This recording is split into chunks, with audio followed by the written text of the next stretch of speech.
here with official street preachers, and I know this is not my normal time to go live. This is a Thursday afternoon, and I don't normally go live at this time, but the Lord gave me a revelation into something, and I wanted to share it with you while it's still fresh on my mind, still fresh in my heart. And so I thought I'd go live on here and just tell you about it. So I was witnessing to this woman earlier today who's obviously an atheist, and she was talking about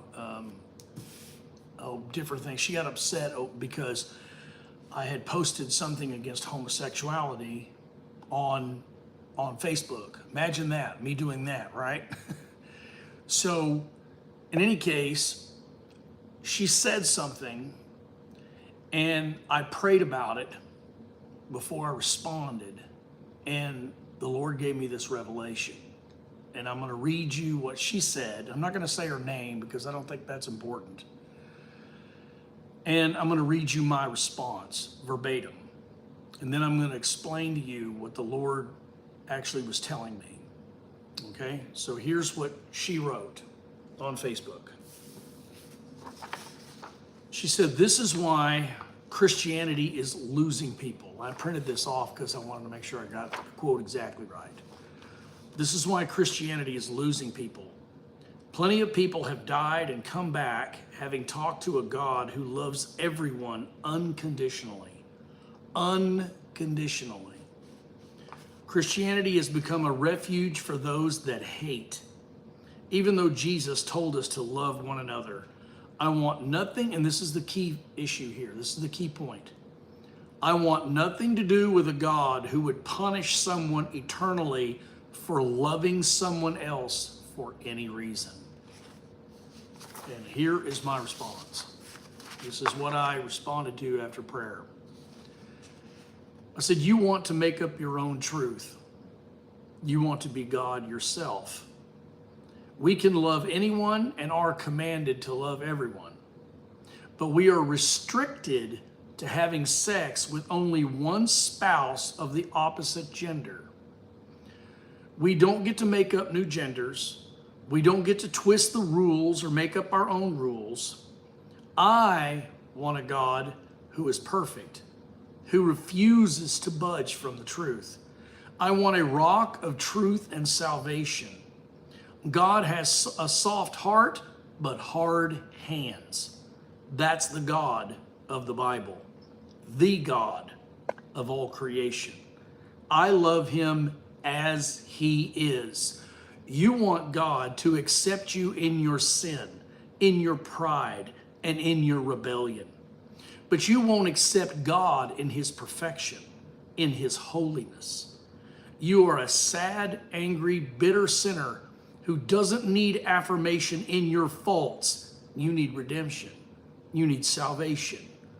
You need to change because you are far from perfect, and it is the height of arrogance to think God should come down from his perfection to your level of evil. Not going to happen." And this is what the Lord was telling me, is showing me,